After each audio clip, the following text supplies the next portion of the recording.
Hi, it's Amanda, and you guys are always asking me, what's my guilty pleasure food? Well, here it is, guac and chips. So I'm gonna show you my guacamole today because it's easy AF.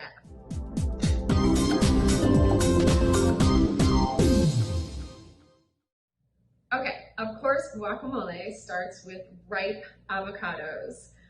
And sometimes that's a hard thing to find, but what you're looking for is when you're pressing with your thumb or your fingers, a little bit of an indentation, not too much because that's overripe.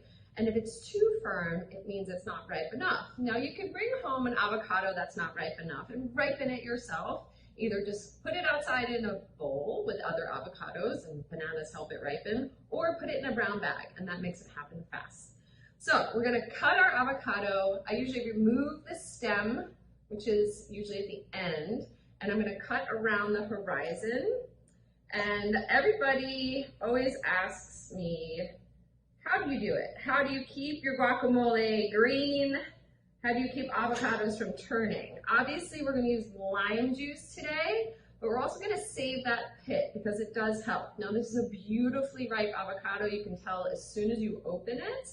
I'm gonna remove the pit just by hitting it with the knife and rolling it out, okay? That was really easy. If you're uncomfortable with using the knife, you can just gently sort of push it out with the knife. But if you hit it with the knife a little bit, it will come right out. And I'm saving that pit, okay? So then what I do is I take the avocado and I use my knife and I actually cut right in there. Avocado has this perfect little shell that you can cut into, and when you scoop it out, it's already diced. You don't even have to cut it onto your cutting board. You can cut right in the skin. You can cut in the skin. Okay, so here in the bowl I already have 4 other ones. So I've gone across and down, and I've made little diced pieces. And I'm just gonna put that right into the bowl. And it's already cut. Now we're gonna mash this with a fork. You can use a fork, you can use a potato masher, you can use anything that can mash the avocado. A lot of people make guacamole in a mortar and pestle, but I'm showing you in a bowl with basic equipment in case you don't have one of those. Okay, so what else is in our guacamole? A couple of things, and this is where you can get creative. Now, I use red onion. You don't have to. You can use shallot, you can use white onion, you can use garlic, you can use no onion if you don't want onion at all. Now, what I do, I've already juiced about 2 or 3 limes. I want a nice tart guacamole. I put the lime juice on the onion and let that sit for a second. We always talk about how raw red onion is really pungent. We know our friend Scott Conant doesn't love that. He got a bad reputation, but really none of us love that. So we want to just macerate those in that lime juice just for a minute, and you can already see that they're changing. The color will come out, and the lime juice cooks them a little bit. So I put them there while I add the rest of the lime juice onto my avocado. And then I'm just gonna chop up some cilantro. Now for you cilantro lovers out there, go ahead and put as much as you want. And there are some cilantro haters out there, but I know why. Some people can't even taste cilantro. It tastes soapy to them. There's tons of other herbs that you could use in here. You could use basil, you could use parsley, you could use chives, or use no herbs again. I mean, honestly, avocado is so luscious and fat and delicious. You could just use avocado, lime, salt, and pepper, and that's your version of guacamole. But I like to step it up, right? And this is basic. And then from here, you can really elevate. You can add in pomegranate seeds, you could add in cheese, you can add in sour cream or Mexican crema, you know, whatever you like to make this even creamier and more addictive. Honestly, a bowl of chips and guac, just leave me alone. Don't even go near me. I just can't stop when I start. It's something about that creamy, crunchy, the creaminess with the crunchy and the salt and the lime. Oh, so good. Okay, now we have our avocado, our cilantro, our lime. We have a fork. We're gonna start to mash. We're gonna start to work. But now I'm gonna put my onion in. It's already starting to change and it's already starting to soften up its sharpness.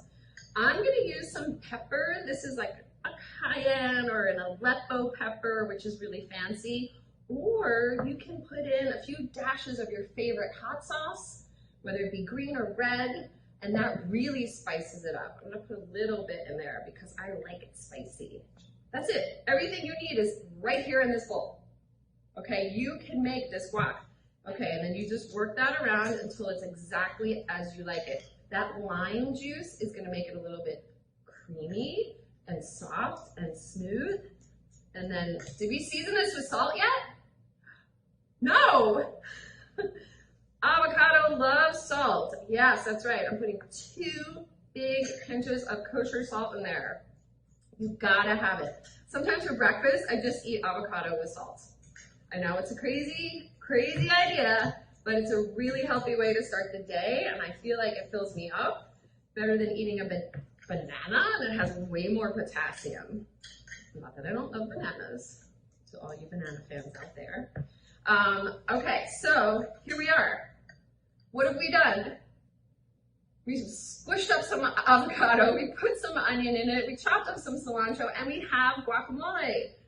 This seems to be this mystery ingredient that's so hard to get, hard to make. It's not.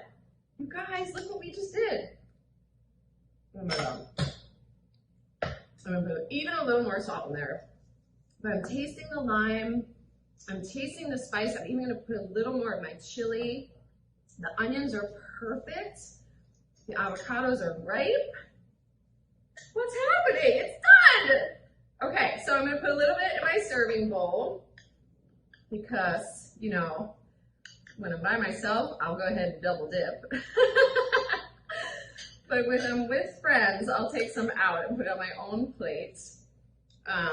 So then, I made a lot, and I'm gonna save this. I'm gonna put this on a sandwich, I'm gonna put this on nachos, I'm gonna put it on enchiladas.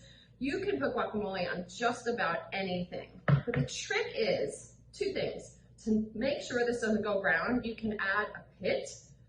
Just put it right there in your guacamole, and take some saran wrap and put it on top. But really put it on top. You don't want any air coming between your guac and your saran wrap. Really squish it down. Air is the thing that makes your avocado go brown. So really make sure there's no air coming in, and that will keep it green. It will keep it beautiful. Okay, so this is it. We have guac, we have chips, and listen, that was easy. Guac is not extra, it's easy AF. I'm taking a bite. I can't wait, and I'm not gonna stop. Oh my God. Please make this. Grab yourself a margarita. I'll see you soon.